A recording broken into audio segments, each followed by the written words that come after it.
Hey, folks, this is Lindsey Hudson with SPS in the building, getting ready to bring on Coach Greg Ward from Detroit King, celebrating their PSL championship, first in 9 years. We're preparing to bring him on shortly, but I just want to check in with everyone, say thank you for supporting SPS. The show will be going on shortly. I think Greg is getting off the jet. You know, when you win the PSL championship, it's got all kind of negotiations and stuff going on. I think he's in between. So he's landing right now, and then we'll get him all set. But just want to thank you all for supporting SPS and tuning in. He's going to be here shortly. Right now, I see him getting ready. He's over at I think the jet has landed, so I'm going to go ahead and bring him in right now. Coach Greg Ward, what's good? Man, don't call me no Greg, man. What's up, man? You know what?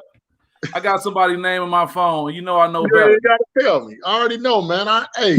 I ain't big time yet. You won't George, mess my name up. Listen, they got some text messages I sent to you that I wonder why you never responded. I said, man, why George never respond and all that? But I was just saying that the jet just landed and all that. How you doing, man?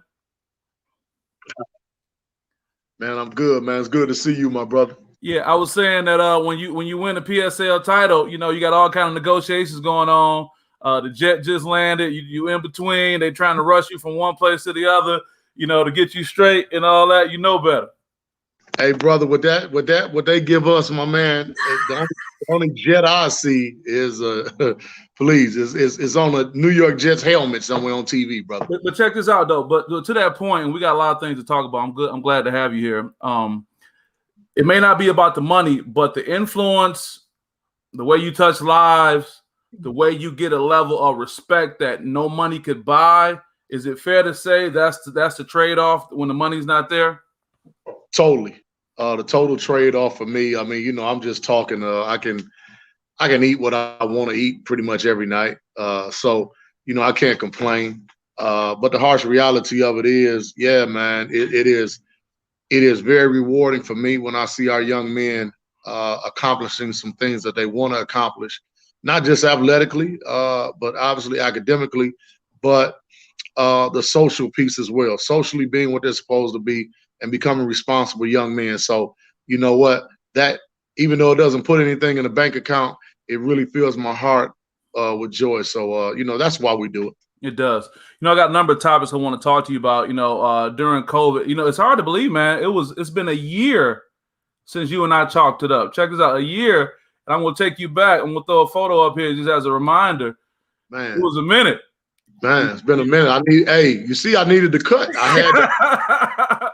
Hey, man, you see I needed a cut. So, yeah, that was a year ago, man. That was a year ago since we got down and we had such a fruitful conversation. We had a hell of a conversation.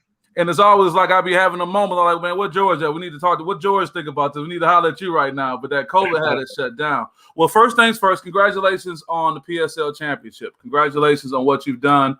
2021 PSL champion.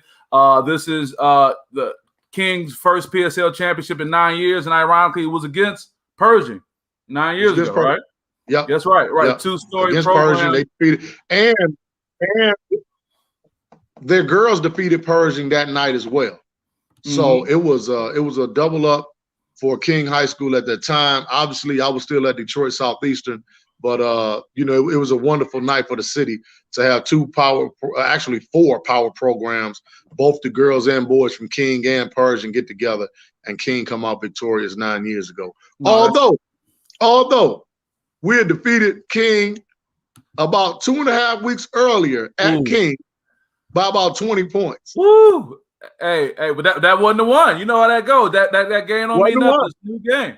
Wasn't the one. And you know what? This was hell of a – Pierre did a great job. He kind of switched his defenses up a little bit before the playoffs started, and that kind of catapulted them to a city championship. So kudos to him and his program at that time. And, you know, fortunately for me now, we were able to get something done at King as well. So, you know what? You're doing it. You're doing it. We just got a message from Kwame Simmons shouting both you and I out. I want to remind people who are listening, you can definitely make a comment, pose a question. We go vet your questions because see now everybody want to know what George Ward next move gonna be and whatnot. So I'm gonna vet them questions for you, right? Before they come through, man. Next move, go ahead. I got my guy, Kwame say we inspire. I got my guy Courtney Alexander, representing all the way from Chicago. His son is doing some great things, man. Actually, he was on Notre Dame's campus just recently. They were checking him out. He's a ball player too, somebody you can appreciate. I don't want to jump around, but I do want to try to stay focused. How has it been coaching and having success through the challenges of COVID? Like I said, we talked a year ago, things were shut down. You were getting ready for a big game. I don't want to pull no scabs back or anything like that, but I mean, let's talk about what that matchup was getting ready to be a year ago when everything stopped. Well, you know what? It was we were going to play the Hamtramck Cosmos.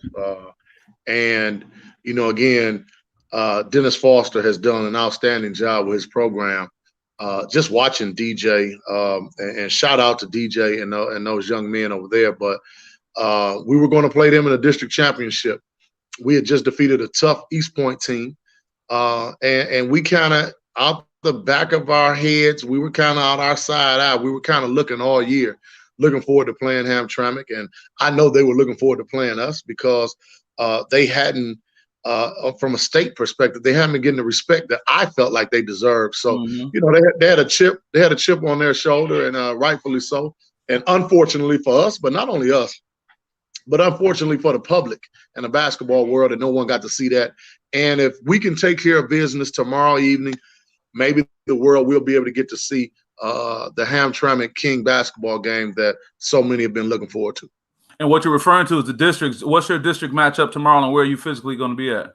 We are at the Grosse Pointe North High School, but we will play Grosse Pointe South High School, who they do a wonderful job, and they've done a wonderful job for years. So, we can't look ahead. That's why I haven't mentioned Hamtramck this year, but we definitely got to take care of business tomorrow at 5 o'clock. And if we're fortunate enough to get out of there, I'm sure we see Hamtramck.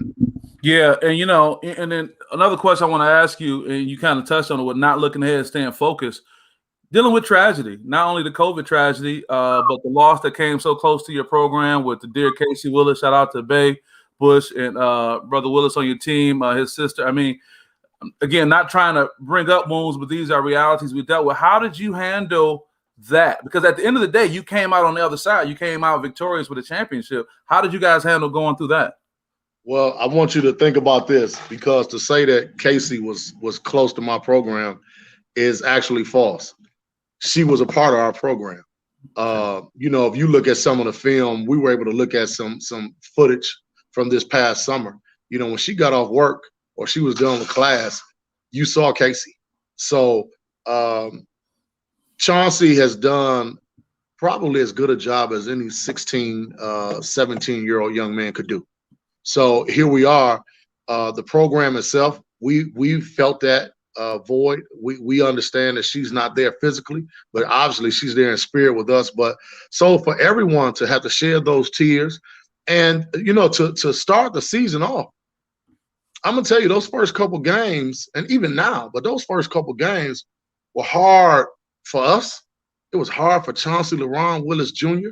And it was sometimes I left him in the game so he wouldn't have to deal with the emotion that he was dealing with. He can kind of just focus in on basketball. And, it's been his sanctuary for quite a long time.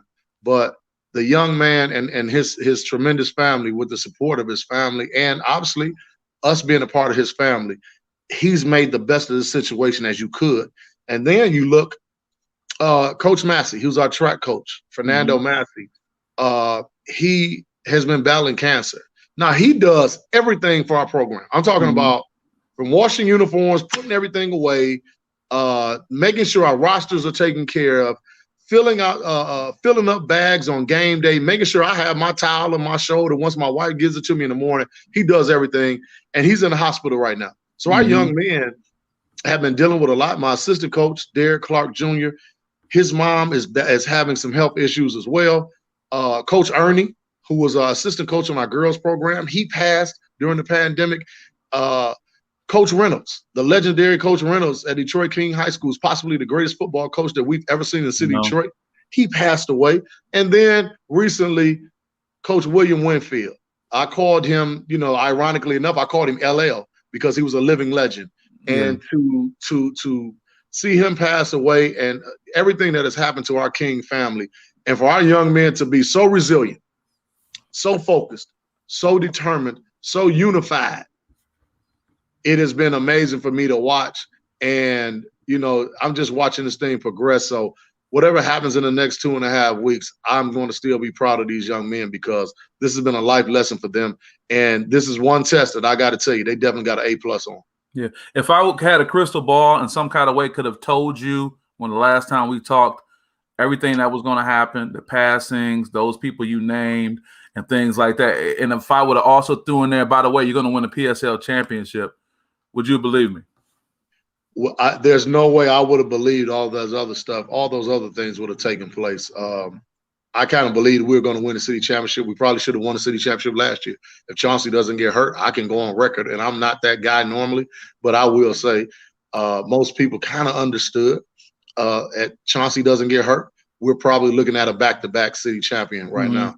But to deal with the pain, and pain is a part of life. So for our young men and for me to be, if this is a family, I'm no fool. If we're a family, I'm the father, okay? And obviously they all have fathers at home, but to be the father, to be the figurehead, I try to tell our young men every day that, you know what, pain is a part of life, disappointment is a part of life. And dealing with adversity is something that'll make you stronger in the end if you know how to overcome it. And you know what, I think they'll look back over this years to come and realize how this kind of catapulted them to a championship, but not only a championship receiving a trophy, but a championship mentality as well. Yeah, that's great. Got James Wu-Payne just popped in shouting out his guys. Got to give love to them. I mean, look at what's happening. You see Wu-Payne doing this thing over at Henry Ford College. His brother Rob making a big move over with the Cruise, the G League affiliate.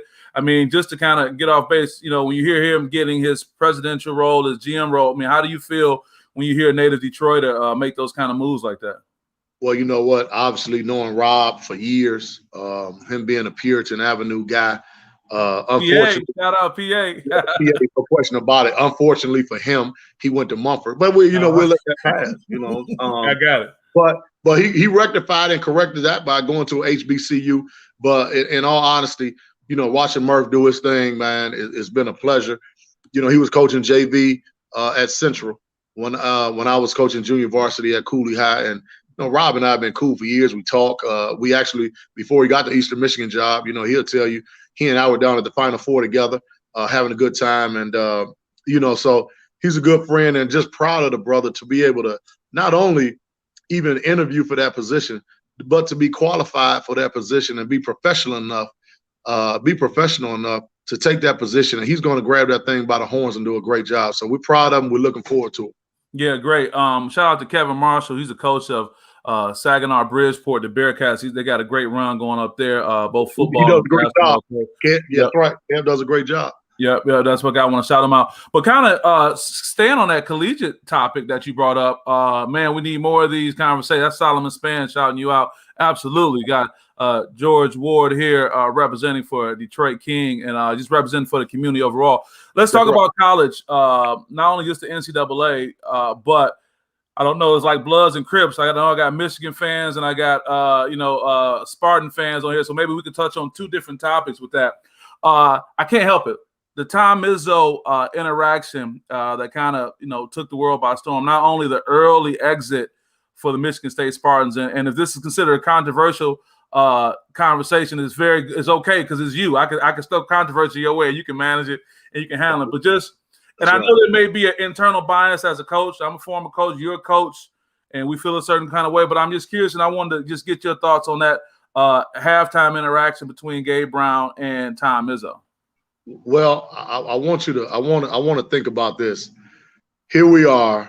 When a young man, is responsible for something, and I watched the thing evolve. Initially, I didn't think anything of it. The only thing one thing I was disappointed in, it's a couple things. Obviously, how the young man responded. He kind of shrugged up, like, oh yeah, he 7 miled up on him when he turned and kind of. And Gabe is a hell of a young man. He's a nice young man, but to display that kind of toughness, to your coach is one thing. And we're not going to get into whether or not Gabe is that tough a player or anything like that. I think it caught him by surprise, maybe. And I think the emotions of the game kind of bothered him. So then, T.I. being who he is and being in your face type of coach, he challenges his guys. So I didn't have a problem with that. The one thing that I do know, and I mean, there is a double standard is, and I know T.I., I know his intentions. He is a man that loves his guys. He demands excellence like all of us.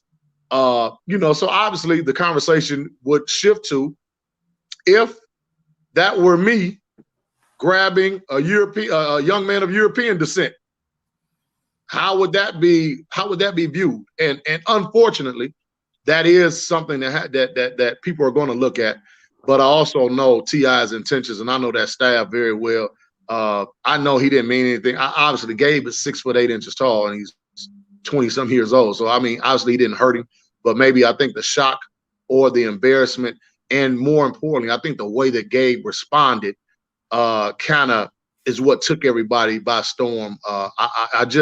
It's an unfortunate incident, but also understand this, that kind of demanding personality, that kind of challenging personality has made it where this man is in an awful lot of Final Fours, and he squirrels a lot of blood out of turnips that really didn't have too much blood. So, you know what? Kudos to him. He still does a hell of a job. I just think, and I think you're going to probably ask a little something about this in a minute, but I just think their recruiting is going to have to change a little bit, but we're going to talk about that for sure. Yeah, you're right. And you're absolutely right. I want to stay on that. Since you got going, a number of people I just want to acknowledge. Shout out to Jackie Winfield. She's referring to Terry Griffin. Also, Jimmy Sanders. We both know Jimmy. Jimmy saying, what's up, man? Y'all got nothing but love for him. Coach Kevin Marshall made a comment about that. He said, as a coach, that player was wrong how he responded, but Izzo was being a coach.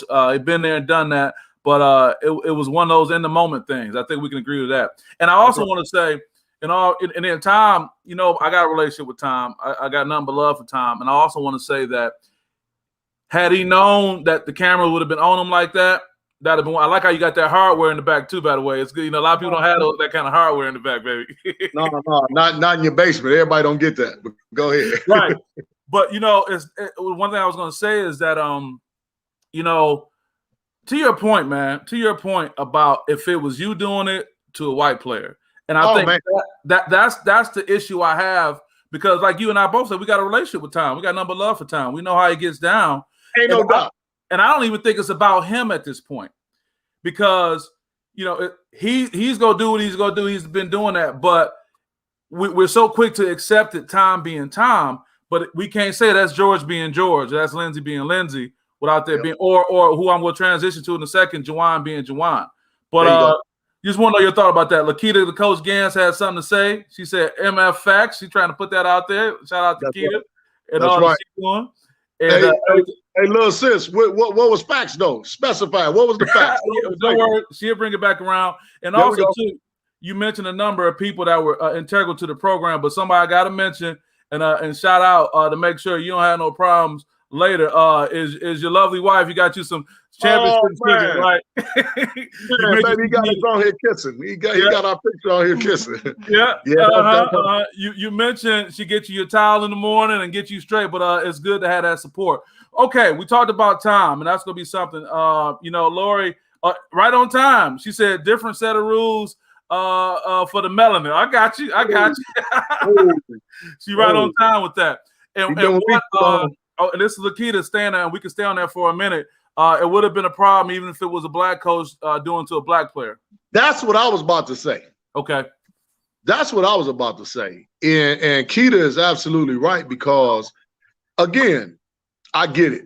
Unfortunately for us, the voice of the black man in his community has just about been hit on mute. So what I'm saying is this now. Strong black men aren't viewed the same anymore. Because our women are doing a great job. They're doing a great job with education, professionally. Their careers are going great. They're driving wonderful vehicles, the whole nine. But that has really caused a shift. Now, some people don't want to talk about it. Unfortunately, I'm willing to do so. It has caused a shift in our community where me being a strong man is viewed as, oh, he's mean, he's a bully, or whatever the case may be. So it's accepted from a white guy, and it's truly accepted from a black woman, because now she's mama and she has to be tough. And look at what she's doing. And you know what, mother, when that mother whooped her son in Baltimore some years ago, everybody stood up and said, what a great mother she is. Adrian Peterson career was put on hold for whooping his son. Now, good, bad, or indifferent, I understand it. And as Keita just said, it would have been a major problem had that been a black young man and a black man dealing with that situation. So here we are. Because of the disdain that we have oftentimes for the black father, it kind of comes out in the athletic world as well. So it's an unfortunate incident. I really just hope that it goes away. And at the end, did the young person do his or her job? Say, being held accountable, and yep, I get it. Nobody wants to holler anymore. We shouldn't holler at children anymore, and I understand that. But that's what came about, and I think the emotions got a hold to each of them, and I think each of them wish that it never occurred. Would it made it land a little bit better had they been successful? Because at the time he was up 11 points at the half, and had they pulled out, and if they would be part of the Sweet 16 conversation, does that give it a little bit more leverage, you think? Well, you know what? I've never smoked a funny cigarette in my life, Lindsay. So my memory is pretty good. So a few years ago, he did it with Aaron Henry in the timeout, and he kind of gritted his teeth, and we had a problem with that, and they won the game. Not only did they win the game, Aaron Henry got better. Mm-hmm. He progressively got better during the course of that specific tournament, and they end up doing pretty well. And we still had a problem with it. What's going on now in our society is, and yes, we have to rethink things. I've had to do so myself. I understand. Mm-hmm. Yes, it's unfortunate and it's tough at times, because if the guys that were coaching in the 80s or in the 70s, hell, they wouldn't be able to work anywhere. Oh, no. I know particularly your high school coach. Oh man, please! He wouldn't be able to be an Uber driver now, man. They could get nothing going on. A lot of people who've chimed in. Let me just acknowledge some folks who just chimed in, man. Of course, Miss Lori Ward had to share her hearts and love. Delonda Little, she was on not too long ago. She is a referee extraordinaire, saying one of the best coaches was best people. Coach Niz over at Roseville. I got nothing but love for you. He said Coach Ward keeps it 100.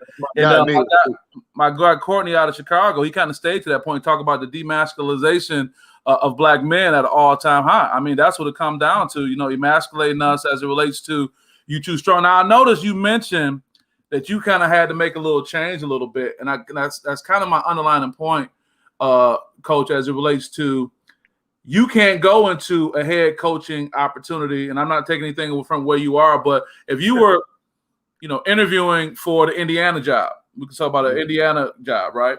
And they say, how do you coach? You say, well, I coach like Tom Izzo. Is that going to be something that's going to help your candidacy going forward, or even on a high school level? Not in 2021. And I get it. I understand it. I love what Lil Sis said. Little sis Lakita Gantz just said, and then I'm going to love on you. See, for every time I take a dime out your behind, I'm going to give you $1 back at some point. Yeah. And people see us. You know what? And look at it. She told me, I'm hollering at you. Well, she said that first. I went out of order. She said, I'm hollering at you first, and then I'm going to love on you. But guess what, though? See, here's the thing. Most times people don't see that the young man that spent the night with me. Most times people don't see that I'm the one that showed him how to cut grass. Most times they don't see that we're the ones who are really spending time with him, talking to him about the situation and the relationship that he has with his girlfriend. Or if he has an absent father or a father who isn't as active as we would want him to be. So here we are. You get to see, as Bobby Womack said years ago, you get to see the side of me that people pay to see. Ooh, wow. You don't get to see me. You you don't get to see me, you don't know who I am. You don't really know. You don't know that this young man called me if he got a little STI and he need to say, hey, coach, man, do I need to go to the doctor? What I need to do? We don't understand. Exactly. So for me, I understand coaching our young people nowadays. You know, it is tough because they have so much to deal with. The internet has forced a lot of people to try to live out a movie on social media, and the pressure of these young people to try to fulfill that movie. So here we are, as Jackie Whitfield just said, society has ruined our children, and the only thing I'm trying to do is make sure that our children don't get ruined. We have so many things against us that I'm just trying to say, hey, look, man, I want a young man and young girl and your children to look at you and say, I am excited that you're my father. See, at the end of the day, that's what I want. Now, if you make it to the NBA, you could still be a sorry son of a gun and go to the NBA. So I'm not just going to be proud that you're getting a check for hooping. Right. I want your children to be able to say, I'm glad that you're my father. And I want your wife to say, when she meets me, say, hey, coach, he talk about you all the time and say all the things that you did for him and how you kept your foot right near his behind. That's what's important to me. Yeah, that's to Terry Griffith's point. I want to take a moment right now. Number of people who have some things to say. One person I got to acknowledge right here, my mama, speak the truth to the power generation, a powerful gentleman. That's a great dialogue. That's my mother, Patricia England, number love. I want to shout out my guy, Ramon Thompson. You know, this is my guy going way back. We were hearing for a guy, but we used to come over to your now defunct court at Cooley outside and get it in. That's when I met Lakita. And I used to hear her before I got to the court. You know how that goes. But shout out to well, if Keita's woke, you're going to hear her. I don't care where she at. You're going to hear her. That's right. But, you know, as we wrap up this topic, Courtney talked about it's tough just to get the attention and the teaching point. Delonda is saying facts. Miss Lori Ward is giving you a standing ovation with that. So and also Albert Mass, this young man right here, he said Albert Mass played at Everett High School, real good young man. He said if your coach doesn't care like that, that should not be your coach, period. And that's coming from a player, you know. And it's hard because here's the thing, coach, you are able to walk the line between being connected with the kids all the way down to what they're dealing with and what's happening, but also you able to go into the administration building and advocate on their behalf. So you got that idea about what's going on in both worlds. So you know what it takes to get that kid's attention, but you also got to be able to work. Is that just the whole thing when we talk about playing the game, being professional? I mean, what is that term when we have to acknowledge those real things that are happening, but also be able to present a certain way too? Well, you know what? You got to care enough.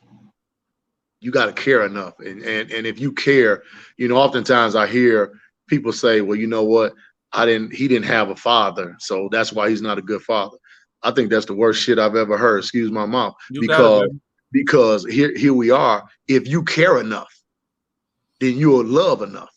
And your time is everything. That energy is everything. So the one thing about me, you know, I fall in love with my players. Once we spend time together and they allow me to coach them and drive them, I love them. There's no other way to put it. I love them all. So here it is. If you love them enough, you're going to advocate for them. But as much as you're going to advocate for them, you recognize you have their ear and you have their heart as well. Push them. Push them as much as you can. But see, the push shouldn't just come to cutting off the baseline or to boxing out or to swinging the ball. It should be, you know what? I'm going to push you enough to be the gentleman that you're supposed to be. I'm going to push you enough to make sure that you're getting up in the morning. I'm going to push you to do the things that you're supposed to do. Unfortunately for us, I appreciate that, Kev.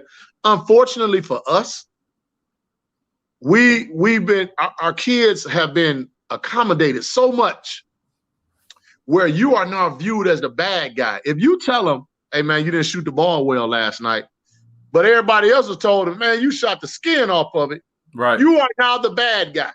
Right. Now he could have shot 7 for 19. He could have shot 7 for 25. The facts say he didn't shoot it well. But because you were the one that was willing to tell the truth, you are now viewed upon as a hater, or you are viewed upon as the bad guy. And once it hits to somebody else's ears, he don't know what he's talking about. he ain't letting you do your thing. And I think that's the thing that's hurting us more than anything is oftentimes the untold lie is the very worst lie that we can tell. Sometimes the truth needs Untold lie? Is that what you said? The untold lie? The untold lie is the very worst lie. Because when you see it, if you see me walking up the stairs, man, and my butt is hanging out, man, tell me. Yeah. But to look at it and not say nothing is the very worst thing that we can do. And the problem is today, our young people are walking around, and I don't mean literally, but our young people are walking around oftentimes with their butt out or their heads in the sky, and we see it, and we refuse to say something because we fear. Now, this is 2021. We fear how they're going to feel about us. Ain't that something? Yeah, yeah. I don't want them to feel that way. Keita just wrote us a book real quick. Let me read what Keita said. Keita said, man, if I could send this short show to some of them blindsided coaches out here, she said blindsided ass coaches, I got to use Keita's voice, out here now, I'd help change so many athlete lives. Shaking my head. These coaches don't care enough. They just want recognition on the job. Also, Albert Mass, the young man I told you about from Everett, really great young guy. He said, coaches wear 1,000 hats, not just in season, but out of season too. It's never been anything I could ask for or ask for advice from my coach. And this young man is a relatively young man. He just finished high school a couple years ago. I think it says a lot when you get the actual player talking. Like, what does the player think? And that's probably a voice we don't hear out here to get those feedback. Like, we didn't get to talk to Gabe after the event, but I'm curious to know what Gabe would say about everything. Wow, that is a great point. You know, I remember Coach Kelso, he called me a different name one time, and it was the same name. It was always the same name, but this particular day we were playing at the Boys Club on Livernois and Michigan Ave, just south of Michigan Ave, and the word started with an H. It has 7 letters, and the first part of the word has 2 double consonants with an S in it. So here we are. He said it, and everybody heard it. I'm gonna be honest. I heard it, and I kept on moving. I didn't take it personally or anything like that. I knew I had messed something up. The toughest part about it now is, again, it kind of goes back to what we said. Our young people are extremely sensitive now. I get it. I understand. I have children of my own. But the one thing that I could probably tell you is their skin is probably a little bit thicker than a lot of young people out here because they've heard daddy kind of get on them a little bit. You know, when daddy if daddy in my household, if daddy calls you twice, you better be my wife. Ooh. My cats better not let me call them 2-3 times because there's going to be an issue. So I just think the respect that we were forced to display and exemplify as young people, I think that's the same type of love and respect that we should force upon our young people because they are not as self-sufficient as we were for a very good reason because we have not forced them to be. And that's tough. Ms. Ward said he ain't lying. She said she knows from first-hand experience. That's it. I want to get one more comment from Keita, and I want to transition to that other school in the state of Michigan. Keita say, talk that these people don't want to hear the truth. Tell these kids the truth and help improve their lives, improve their skills, and improve their character. That is Keita. And last thing, Terry Griffin says they wear their feelings on their shoulders. We got a lot out of that. And I know that wasn't out of left field, but that was just a trending topic, and I appreciate you sharing. And lastly, like somebody said, I wonder what Gabe has to say. Gabe was just getting re-engaged with social media because he went off social media for the season. He was actually retweeting some of the tweets I sent out about him. So he's back, he's engaged, and I'm sure he'll defend his coach because that's the relationship they have. That's right. Here's a final question I have on that, and we kind of touched on it earlier.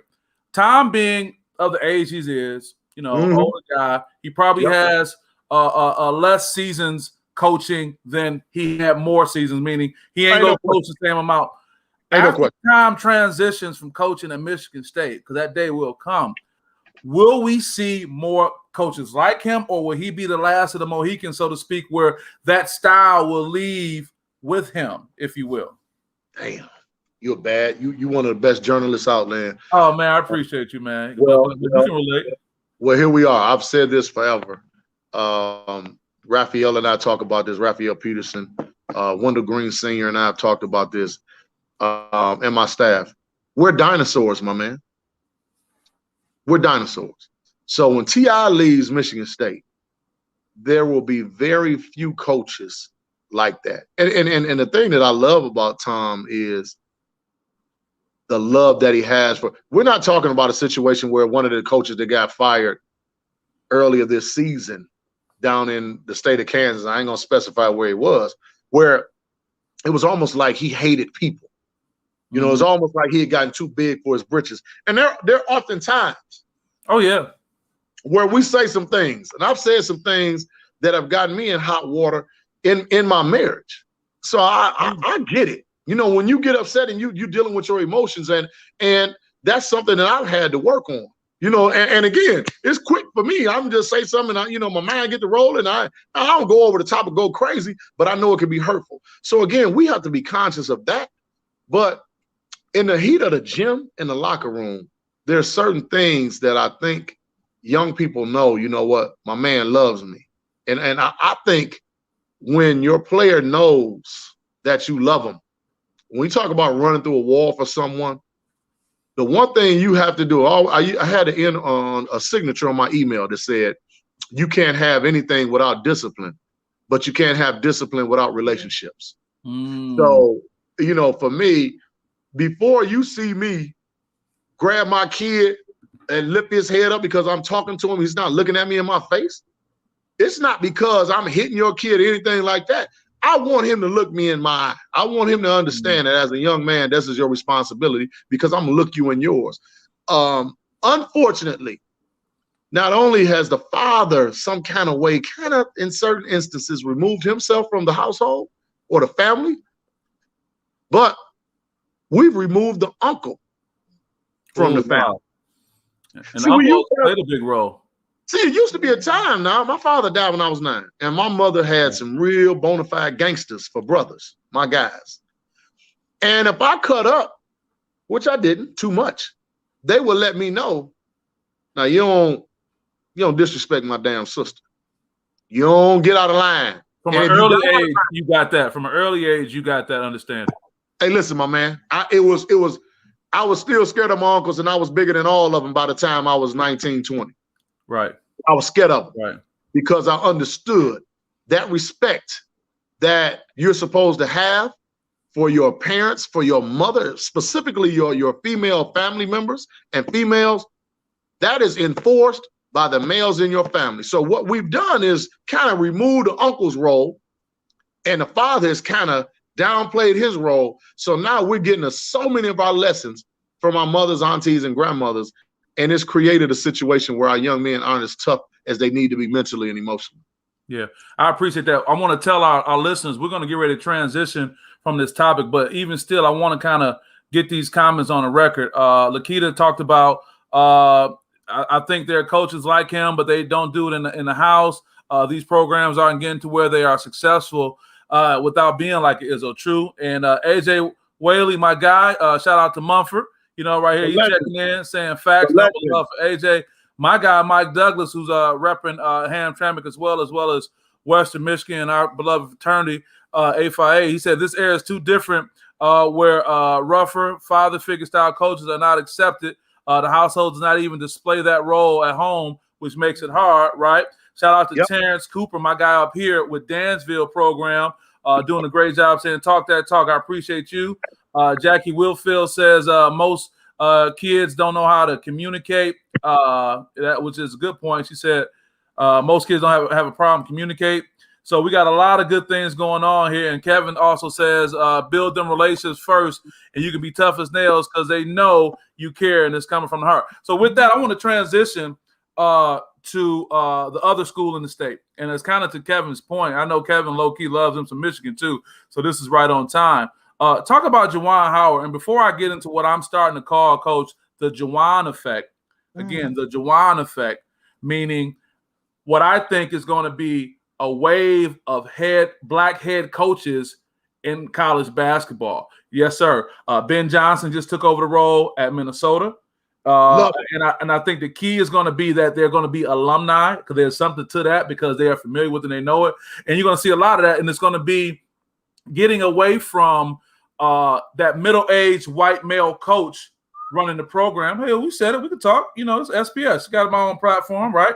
That middle-aged white head coach that has that outstanding black assistant coach who's the best recruiter in the world because he kind of got the keys, but he don't have all the keys to the program. But before we get into that, can you take me back in time to give me your perspective of Fab Five, where you were? Because the reality is that with Juwan's success, there's a lot of Detroit's fingerprint is on that, because when he came and was part of 5-5, he had that influence that Jalen and Chris and that the city brought. So first of all, take me back to where you were when the 5-5 was making noise, and kind of bring me up to where things are right now, and what I've kind of put out there. You can go into it and what your thought is on that topic as it relates to the potential Juwan effect going forward. Well, you know what? It's amazing because at that time, you know, being about 20 years old. So I'm probably 2 years older because Jalen won the state championship. No, they won in 90 and 91. So we won in 89 again. So I'm home from college and I'm looking. It's funny because Raph and I saw Juwan and Chris on Myers and Puritan at the A Eagles Coney Island. I told you I don't forget nothing. So I remember the young fella. I said, okay, that's the big hoss. So this is them coming in as freshmen, or this is about 90. This is 90, 91. They're going up. Their freshman year. They had just Chris said they had just left Jalen crib. Jalen was an Apple Puritan guy. So saw them, and I viewed the promise. You could see the professionalism in these young guys, and you knew something big was going to occur. But the one thing that I remember is Juwan's game. You know, it was fun. He was so fundamentally sound. It was incredible. He was a hell of a mind defensively. I can't recall ever seeing Juwan dunk. I mean, I knew he could dunk a basketball, but here it is. This guy, he played below the rim, but he played above his neck. I got you. Say that again for the people in the back, Coach. He played below the rim, but he played above his neck. And it's too far often in the inner city, when a guy plays above the rim, we don't even want him to play above his neck. We don't even encourage him to play above his neck, which has killed a lot of careers. So as I watched him play, you saw his ability to lead, you saw his ability to communicate, and you saw his ability at some point in time in his career, if he ever felt like it, he was going to be a son of a gun as a coach. Mm-hmm. And you know, what you're seeing now is for Pat Riley to keep him around in Miami speaks volumes. Pat Riley, one of the greatest basketball minds ever. It was no accident that Juwan stayed on even as a player as long as he did, and he wasn't even playing, because he was such a mentor and such a hell of an assistant coach to those young people that it was unbelievable. So what he's doing. Can I interject to that point for a second? Mm-hmm. And I'm telling on myself, but I think it's a fair statement. When we say, what he doing just sitting there on the bench? Juwan just sitting there season after season. Like, what he do? When he gonna make a move? When he gonna do something? Like, we just saw that time and time again. What's your thought? Man, what he was doing was being a slave to his trade and being loyal and understanding the love that was needed for those young men and just getting himself prepared. This is no accident. This is no accident. My man knew exactly what he was doing, and he was totally prepared for it. He's been prepared for this day for years. He just didn't get the opportunity to show it. And now that he's here, he was ready, man. He was prepared mentally and emotionally. And now you look at it, he's a leader of men, and he's a leader of young men as well. And it's no accident that they are as great a defensive team as I've seen in a long time in college basketball. What do you think was part of that shift? And I guess I can answer my own question when they talk about the importance of minorities being in positions of power. Shout out to the Ward, the AD over at Manuel Ward, the AD over at Michigan, because he put his neck out there and kind of shocked us all by saying, I want to bring Juwan Howard in.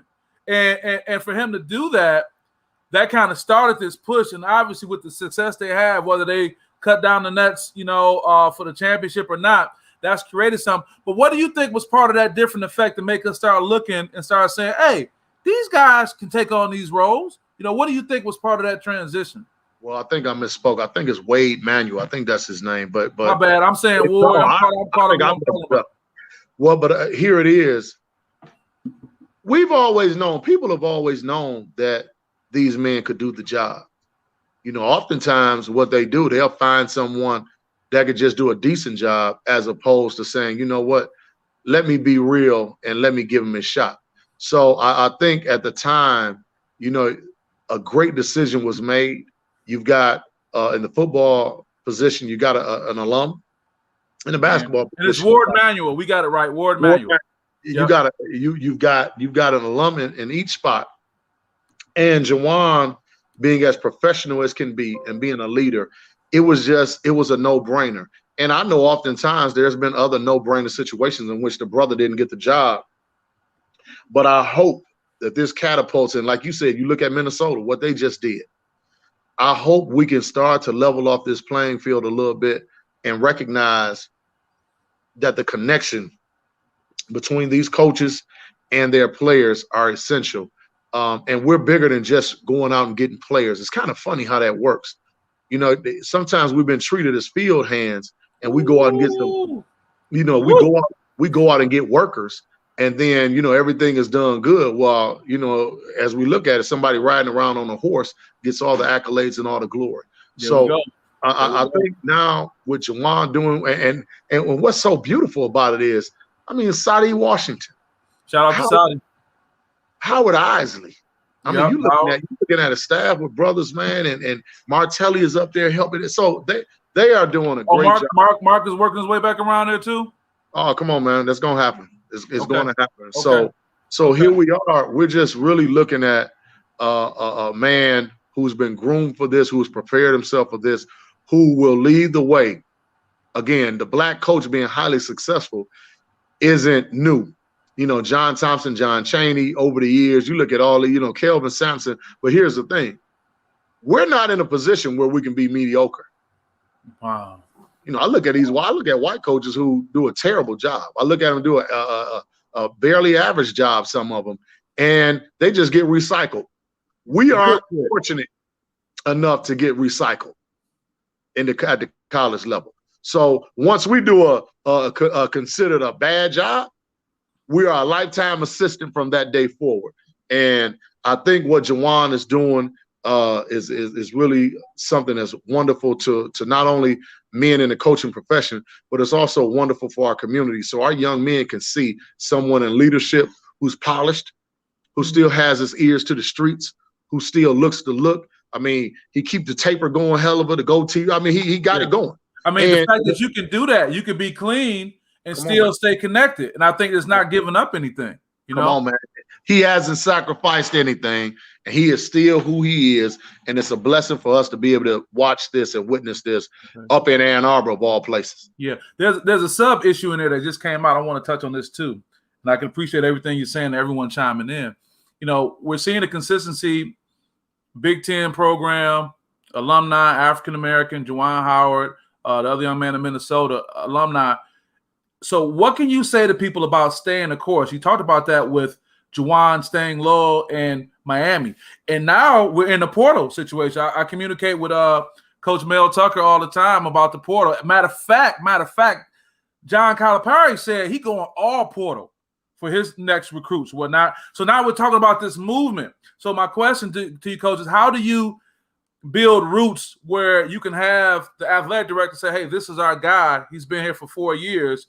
This is who we want to take over the coaching role when you turn around and you transferring every semester. Well, you know what? I think that, you know, it's a fine line because that can be used as an excuse oftentimes. You know what? Yeah, they're not sticking around. They're not staying. But I think on the side of the player, Lynn, it goes back to what we spoke on earlier. We don't want our young people to go through anything oftentimes. And, you know, oftentimes just wait your turn. It'll be okay. If it's a matter of you not getting on the court, then by all means, do what's necessary to get on the court. Now, if you figure out, and there's some situations where it's just, you know, this is not a good fit. I thought it was going to be a good fit. I understand that. But there's no way we're looking at every year almost 1,000 young men saying, you know what, this ain't working because he not playing me. And I hear the whispers. He don't like my son. He ain't playing my son. My son better than this guy. All that kind of stuff. The one thing I'll say is learn how to stick it out. And that's why you have to be very educated in your decision when you talk about going off to college. And I know it's difficult at times because there's so much pressure on us now. You know, even when you go home, you know, nobody says, you know what, man, hey, your time coming. Make sure you keep working. And again, that came from a father normally. Mm-hmm. Dad, you call home complaining is, hey man, take care of your business. Take care of your business. Keep working. Right. Get your butt in the weight room. Right. Now, someone else will tell your friends, oh, man, they don't like you. My man ain't nothing. But they don't see that my man stays in the weight room. They don't see that my man doesn't make defensive mistakes. They don't realize that you haven't taken a charge in 3 years. They don't think about any of those things. But they will say, my man cold. Man, you cold. You need to get out of there. And that's the message that really needs to cease, because what we need to be telling our young people is, hey, man, get your butt in there and work. Ask your coach what it is that you need to work on so you can get on the floor. And that really will help our young men, because guess what?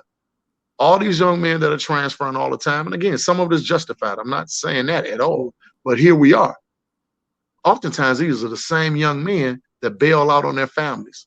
Oftentimes, these are the same young men. See, because quitting has become a part of the DNA. And as black men, oftentimes, we've been often told, F it. We'll say that quicker than any group of people in the world. F it. And unfortunately, F it continues and it stays with us. And when Lil Lynn and Lil Jaleel and Layla and Tony need us, we're gone because we have learned to say F it. When it get tight. When it get tight. Yeah. Keita made some comments. Let me get through Keita's comments. She said, my problem with the portal is that if you're in the portal and trying to leave, you have issues anyway in most cases. That was to your point, Coach. So why take a recycled player when you can put in your own players in the program? Keita had a few more things, but also, Mikey, he said he almost left Western. Now, Mike ended up leading Western at the all-time assist leader at Western Michigan. Almost left Western. Huh? Yep. He said, I almost left Western. The smartest thing I did, was stick it out, and now I got the record. But it's all mental, more than a basketball court. Shout out to Coach Ken Flowers, representing my alma mater, Henry Ford. He's saying keeping it 100. Rashad Jones, compete over complaining. Whoa, to your point. Compete over complaining. Coach Ken Flowers also said that's the truth, Coach. And he said also adversity builds character.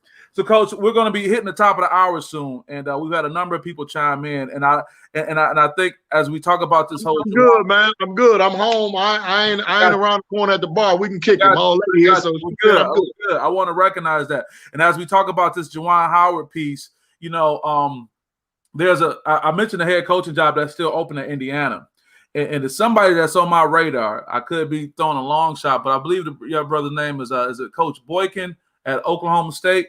The brother down there. Bad dude. Yeah, now check it out. He's already the lowest paid coach in the Big 12, right? They also have some pending issues happening. They got some pending, legal issues happening. They may end up being, sanctioned for a season.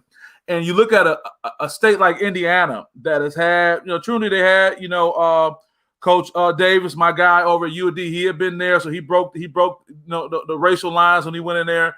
But I met the athletic director for Indiana, and he seemed like a really a decent guy. Not that he wouldn't be, but are we at a point now where winning trumps issues with race? Winning trumps, what they're used to having? I mean, we're seeing it at Michigan right now, where you got one of the most elite, programs in the country. Like, we don't care who the person is, but are we getting to the point where they don't care what the person look like, as long as you can bring some W's? Well, let me say this: those W's have to be far superior. They can't be average. I'll tell you this. Now, we can take this for what it is. If Jim Harbaugh was Desmond, what's Desmond's last name? The wide receiver. Yeah. I'm gonna say Desmond Howard. Desmond Howard. If that were Desmond Howard. I lost Coach. He's gonna pop back in a second. Not even worried. Sitting here, Lindsey Huddleston with SPS Sports Psychology Solutions, got the great Coach George Ward representing from King.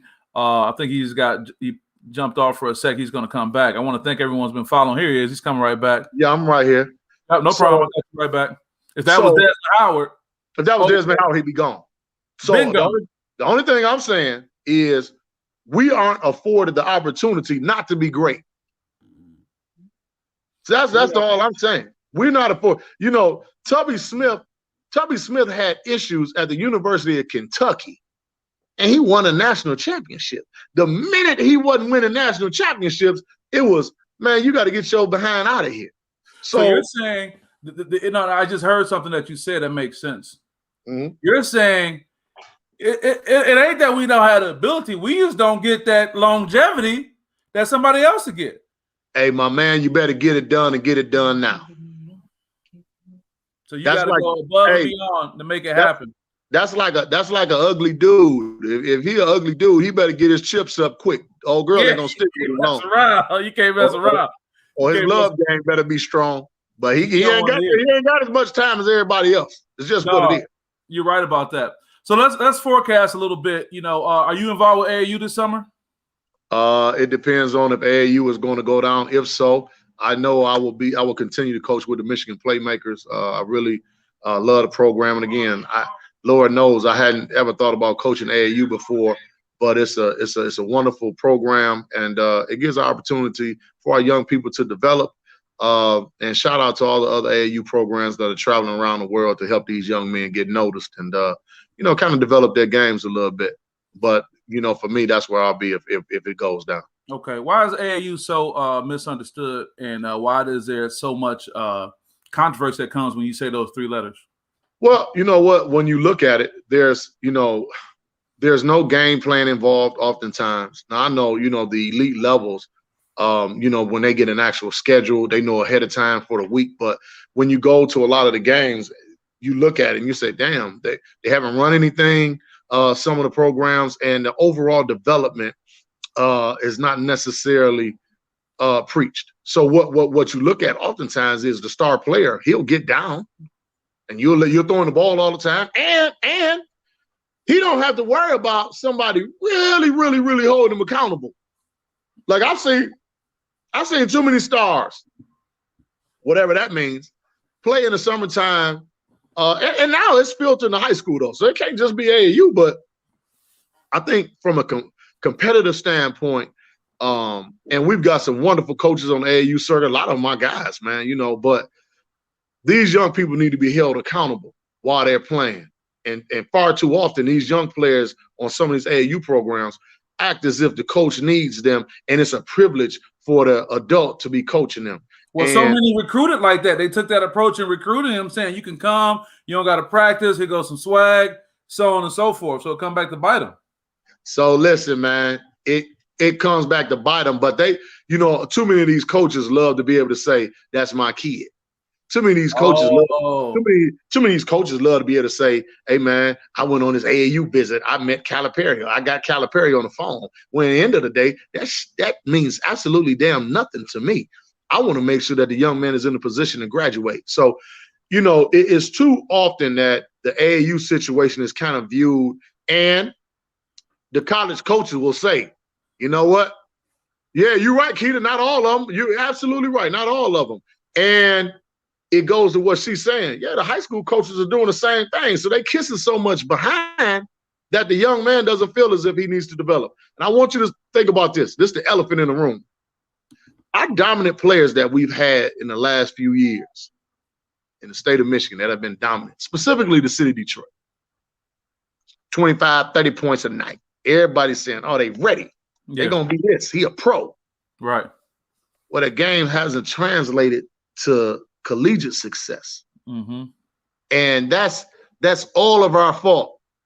The high school coach, the AAU coach, everybody needs to be held accountable for this. So when a young man leaves my program, I can count the number of times, which ain't many, where they didn't play as freshmen. They might not have started, but they were able to go play. Now, yeah, we hear all the time, man, hey, you got to let him play, man. You got to let him go. Well, okay, cut on the TV and see how many times these college coaches let him go. And what the hell do that mean? What does let him go? Let him go where? Let them go back to another school when they get to the first school and realize they're not ready for school. So for me, AAU and high school coaches, we have to do a better job of saying, look, man, I am in this for this young man to make sure when he leaves me, he's ready. And here's something, Lynn, that's not talked about. And I said this to a young man who ended up being a Mr. Basketball candidate and his family. Mm-hmm. I told the father, I said, man, it sounds as if you're more worried about his freshman year in high school than you are his freshman year of college. So when you start talking about, hey, man, shit, my son gonna go, he gonna start, and he gonna play varsity, that ain't important. If he go to the right coach, when he's a senior, he's going to be ready to go. And when he's a freshman in college, if he goes to the right situation in high school, he'll be ready then. Unfortunately, for too many of our young men, when they leave out of the city and they've taken 30 shots a night, they aren't ready to play at the college level. And I think that's hurtful for me at times. To that point about that parents' comments, how many parents continue to put their players in a negative situation, not only with that mindset, but those college coaches may say, do I really want this package? Meaning the player as well as this parent. Yeah. Well, you know, I talk to a lot of these coaches and they say, well, I ain't even gonna recruit my man because his mama crazy and his dad crazy. And so hold on, let's go back. You said you talked to coaches. College coaches. I ain't talking about me. I'm talking about college coaches who said, man, I ain't messing with that. I ain't messing with that. Now, again, I am all for rooting our children on. Our children are the greatest thing that happened to us. Don't get me wrong. What I'm telling you is you better sit your ass down and be a parent and not try to act like everything that goes on during the course of the game is against your baby. At some point, the accountability, I just saw my man Hustle and Flow, man. Shout out to my man Hustle and Flow. I hate that he had to go through what he went through this season. I hate that his team not playing because, trust me, they were on their way to a Division II Final Four at least, man. Mad love, Flow, you my guy. But here we are. We're talking about accountability. We have to be as accountable as much as you pressing at a game, as much as you pressing for your child to be. Well, I'm advocating for him, Coach. I'm advocating for my kid. I'm being a voice. I got to speak up for my kid. No, you don't. You better speak up for your kid and tell them to hustle, take a charge, do what the hell the coach tell you to do, because his game is going to advocate for himself. Now, if there's an issue, then you and the coach should be able to have some dialogue because you guys are family. If a woman and man entrust you with their child for 4 years, 3 years, whatever the case may be, you should be able to have some dialogue. But to go to the game and act crazy or act as if your child is being done a disservice all the time, it is not helping him whatsoever. If he ain't getting 25, 30 shots a game, don't worry about it. Let's make sure that what we're doing is best for him in the long run. And I think that's where, you know what, we can really help our young people. And, you know, I looked at Flo on there. You look at the success that the Henry Ford players and the Redford players back in the day had when they left this program. They were ready to play, you know, so they were successful in college. Now, because they didn't get 35 shots a game, somebody may say, oh, man, he ain't letting you. No, they were champions, and they were champions on the court and inside the classroom as well. So that's where we got to get back to. We were getting guys drafted all the time. We had wonderful high school games. Our schools were loaded with talent and development. But because people are almost afraid to allow their sons to be coached or mentored, it is really harming the game of basketball in a major way. Yeah, and I think what we're getting at, because everyone's really made a good point to your point about, hey, let the game advocate for itself. I think what we really have is, you know, these parents using this as an extension of their own issues that they're carrying out. I mean, I didn't want to go there, but it's coming back to that. This your show, man. You're supposed to talk about real stuff, right? You're right. I mean, but it's like, even if you try to say, hey, let the game advocate, you give all this basic information or say, hey, you might be hurting your kids' chances. They still caught up in, man, this is my opportunity to relive it. And my son or daughter sitting there like, here go daddy again, here go mama again, you know? And oftentimes the child almost feels like damn, here they go again. Now, I want you to think about this, and this is a true fact, and I'm going to be very brief on this. My son was 10 or 11 years old, pretty skilled, could move the basketball, could dribble left, dribble right, could shoot it, things of that nature. And I recognized the AAU program. I said, man, you know what? He was with a good little program, but I said he needs to get more. He's not working hard enough. I need his behind to make it where he's working. I need him to work his behind off. So I moved him. And I moved him, and he wasn't playing as much. And everybody said, man, you crazy. And guess what? I went to every game on Saturdays and Sundays, and I loved it.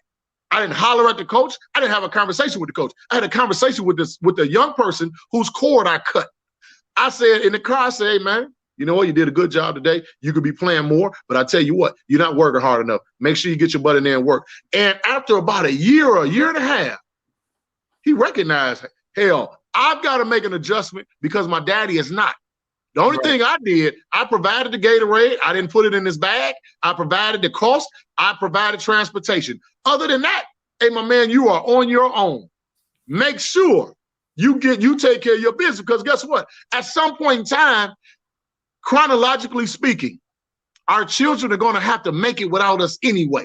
You might as well get them prepared early for it. Now I can say, I kind of like coaching my son because he had to go through some things and I wasn't going to make it easy for him. So, you know, God bless the parents that thinking you standing in the way of your child and dealing with any type of adversity, shame on you, because you're going to have the same child that can't deal with adversity when they're in their 20s and 30s. And God forbid, God take you away from here and they're not prepared to do it and you're gone. Yeah. Let's stay with that for a second, because when you talk about your personal situation, you had a great career.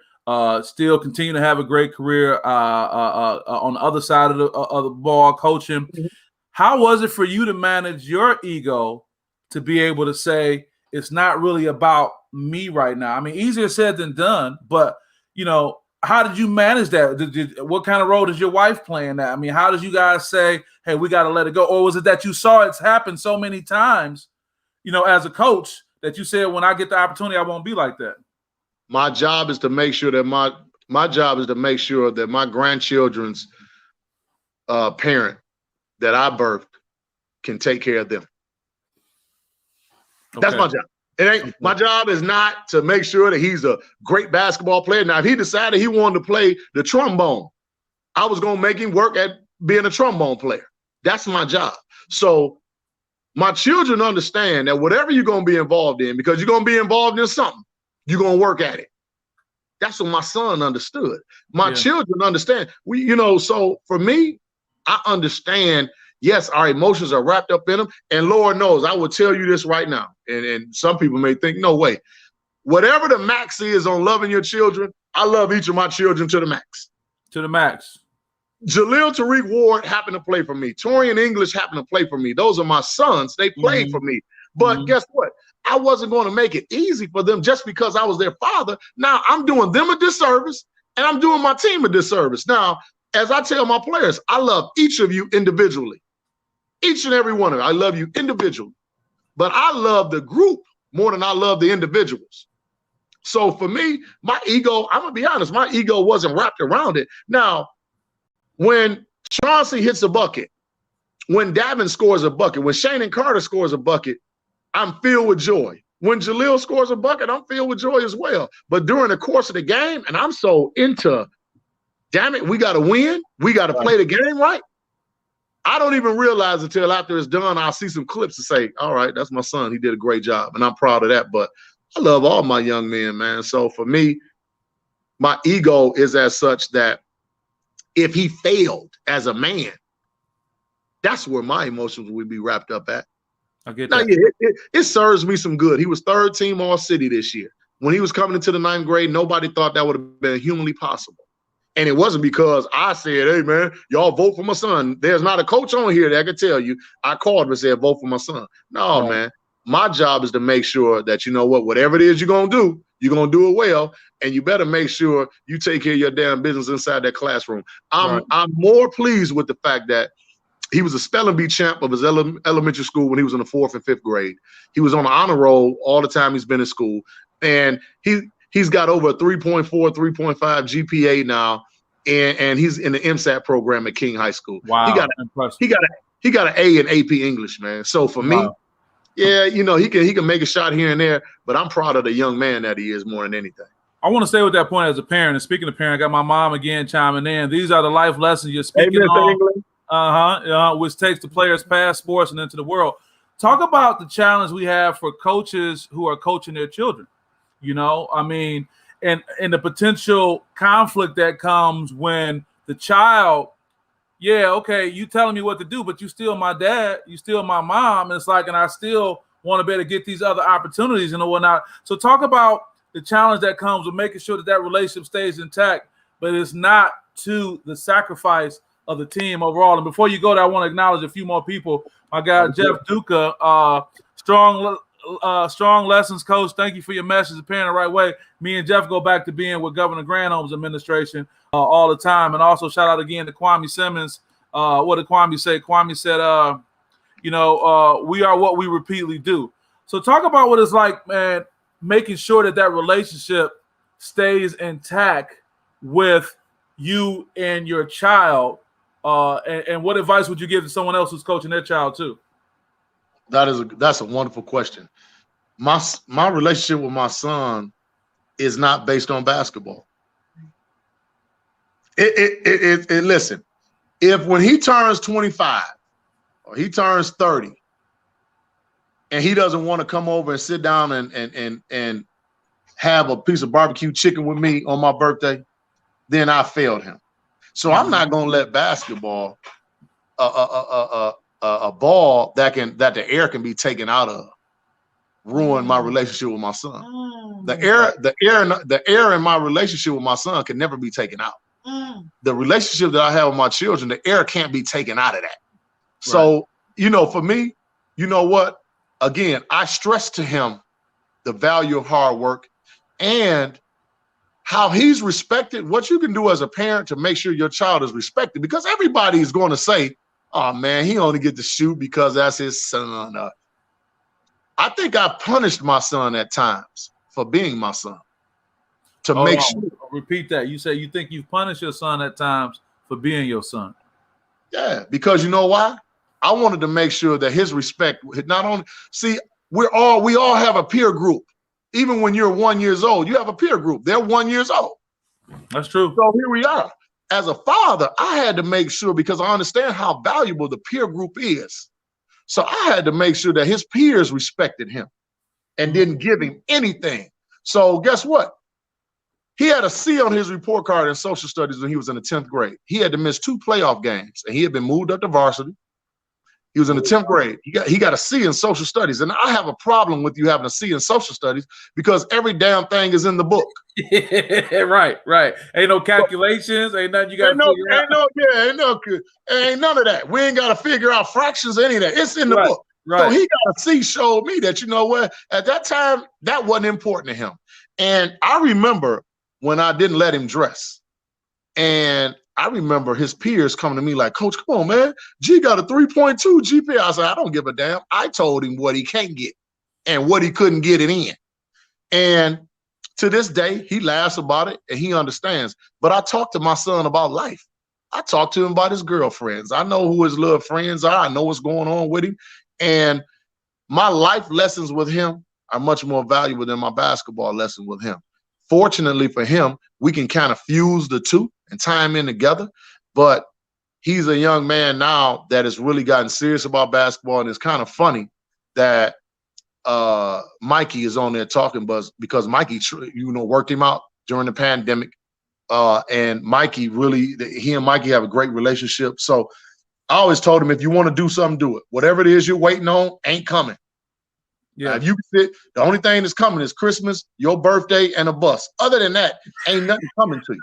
Christmas, your birthday, but with that, man, we got Rob Murphy taking a break from all the great things he's doing, chiming in, saying success is built in the routine. Rob, we want to collectively congratulate you for your success and your new role with the Pistons as the general manager and president of the Crews. And thank you for chiming in. We've spoken on you a lot. I mean, with the time we have, what do you want to touch on? I know this has been an agenda that I've been driving with some questions that have been pressing to me, but and all that's happened in the last year since we talked, what are some other issues that come to mind for you that you would want to address and put out there too? Well, Rob Murphy has yet to call me and tell me that I was going to be a scout for the Pistons or the Crews. I'm just waiting. Hey, Rob about to jump off. He about to jump off this car real quick. He said, "Let me get up out of here." Hey, he can jump off the call. He know I got him on the line, so we'll talk off. But no, in all fairness, I just think for us, we need to get back to making sure our young people are developing in all facets of life. I watch our young people every day, and they're living for Instagram. Our young people now are engaging in illegal activity, and the parents know it. Our young people, and it's tough. It's tough for them because a lot of our young people are not logging into school. And I know this is a different day and age. This is something that, my daughter, my 10-year-old daughter, who's a bona fide scholar, is struggling somewhat, for her standards academically, because she's a social butterfly if I've ever seen one. And she tells me, so it's tough. So I just think we need to monitor our young people, and let's be selfless. Let's be selfless enough to get them prepared for life without us. I think the greatest thing that my father could have taught me as a young boy, it was a lesson every day. There was always a lesson my father gave me. But I think the greatest lesson that he gave me was in death. As a 9-year-old boy, I realized that, hey, man, we ain't here forever. I learned that at an early age, that we ain't going to be here forever. So I try to make sure that, every chance I get the opportunity, I want to give my children a little something different. And I know I'm going to pick up the pace now because they're getting older. And again, I'm getting older. So who knows what can happen. I just want us as people to make sure we understand the role that we play in the development and the mental and emotional development of our young people. And let's stop raising basketball players and football players. Let's raise young people who happen to be talented in basketball and football and track. Let's rear those young people to be successful in other facets of their lives. And think about this. If a young man is able to learn how to kill a hell of a crossover, get a step back off the crossover, go behind your back after the crossover, make a spin move, finish with each hand. It took a certain amount of commitment and diligence to do that. Right. So let them display the same type of commitment and diligence in the classroom, in their speaking, in their math, in their respect, in their values, in their talking to older people. Let's make sure they understand the commitment that they have to their communities and to their families, because that's the one thing that we've lost, and we see it every day when we look on the news, man. I got it. As we get ready to wrap up, man, I just wanted to say, you said community. What can you say to the King community, the Crusader community, that despite a pandemic, despite not being able to pack the gym like they wanted to, despite having to sit X's apart from each other, what can you say to them as far as the support they've given you and the support you wish for them to continue to give you as you make your push for a state championship? You know what? They have been truly amazing. And I just want to say, you know what? As much as I've said thank you to people because they've bestowed appreciation upon me, I always say I appreciate being appreciated. I just really want them to understand how much the program at King High School, how much we appreciate them, how much we appreciate their unwavering support. And what's been magical is people have been calling and saying, hey, how can I get to the game? What do I need to do? Are they letting fans in yet? What can I come in on somebody? Can I come in with the staff? What y'all need us to do? Can I make you a meal? So to those, to the administration, Deborah K. Jenkins, Dr. Jenkins, Barry D. Cannon, Lawrence Fitz, our DJ over there, Mr. Veal, and definitely nephew Ridgely Hudson. But my main man, the legend himself, Mr. Benny White, who's a brother to me, really. I just want to say thank you to each of them and our community. The East Side, we love you. We really appreciate everything that you've done for us. And we understand you may not be there physically, but we know you're there in spirit. And that city championship, I didn't jump up at 1 minute. It's not because I'm that much overweight, but it's just because, you know what, that was for everybody else. That was for everybody else. And really, it gave us a temporary fix during a sad, sad time. So, again, I thank you. I thank my family. I thank the families of these young men. And I congratulated them the day after. I just wanted to tell them congratulations to them because this has been a trying time to Chauncey Willis Sr., Carol Bay Bush, and the Willis and Bush family. Lord knows this has been tough. And again, this has given us a temporary side where we can forget about some of the things that's been going on in our lives. Fernando Massey, we love you, man. We miss you. And to all the coaches out there and everybody on the staff, y'all are the real MVPs. And to all the coaches around the city, this has been tough. And we had a season that's been different, but we love you all. And to our cheerleaders and our faculty and everybody, we love you. We appreciate you. I know they appreciate it. Well, man, I just want to say I appreciate you. This is just a brief catch up with us. You know, I'm always overjoyed when I get a chance to talk to you because I'm always talking to you, Lynn. You my guy. Yeah, you my guy too, man. So what we'll do is we're going to sit back. Keita posed a question: are there tickets available? How does tomorrow's game work, or how are the districts working? I know that may be a tough question with everything that's going on. No, actually, the GoFan has sent us some specific promo codes, so I have to issue those out tonight. I'm going to do that once you and I get off the line. And I mean, we're at Grosse Pointe North, and they are they're doing a wonderful job of making sure that no extra people get in due to the pandemic and what's going on. So right now it's going to be tough. It's only two, literally, and it has to be two family members per participant, and that's including coaches. So right now that's what we're looking at. If anything changes, I'm definitely going to let everybody know. I'm just kind of disappointed that our fans that we couldn't rejoice with our fans for the city championship and ongoing what we may be able to do in the future. But if anything changes, I'm definitely going to let everybody know. Yeah, we got to remember, too, that despite the weather being different, it's been a year, we are still in a global pandemic, and we got to keep that in mind. We got a mutual friend in Rasheed Jeffries. That's my fam right there growing up on fielding the 7 Mile, shouting both you and I out. James Wu Payne has something to say, talking about recruiting life, whatnot. And I just want to thank everyone who took the time to just chime in. So many people showed so much love. But here's the thing. Here's the plan. We're going to continue to watch you guys and your push for glory for the rest of the season. When things open up and that AAU circuit gets going on, I'll make sure to connect with you. And we'll just continue to support each other with whatever's going on. But do know you always have a platform. You always have an outlet. If there's something you want to say, something you want to talk about, you hit me up, and we'll make sure your voice is being heard. And I just appreciate all that you're doing for everybody. Man, I appreciate it. But number one, again, I told you before, Lynn, I said this before, and I'll continue to say it. Man, you're a ray of hope for brothers. You've done a great job. Your professionalism speaks for itself. You've done a wonderful job, and you're speaking on topics that need to be spoke on. And again, anytime I want to be able to come back, but I do want to leave with this again. Let's make sure we think about our young people beyond the age of 16 and 17. Let's think about that our grandchildren are going to be 16 and 17, and the very 16 and 17-year-old that you're rearing right now is going to be a parent at some point in time. So let's get them pushed early with accountability and responsibility. Let's make sure that we hold them accountable to the letter, because this is the funny thing. Our children are holding us accountable much more than we're holding them accountable now. Isn't that amazing now? It is. Where they're telling us what they need.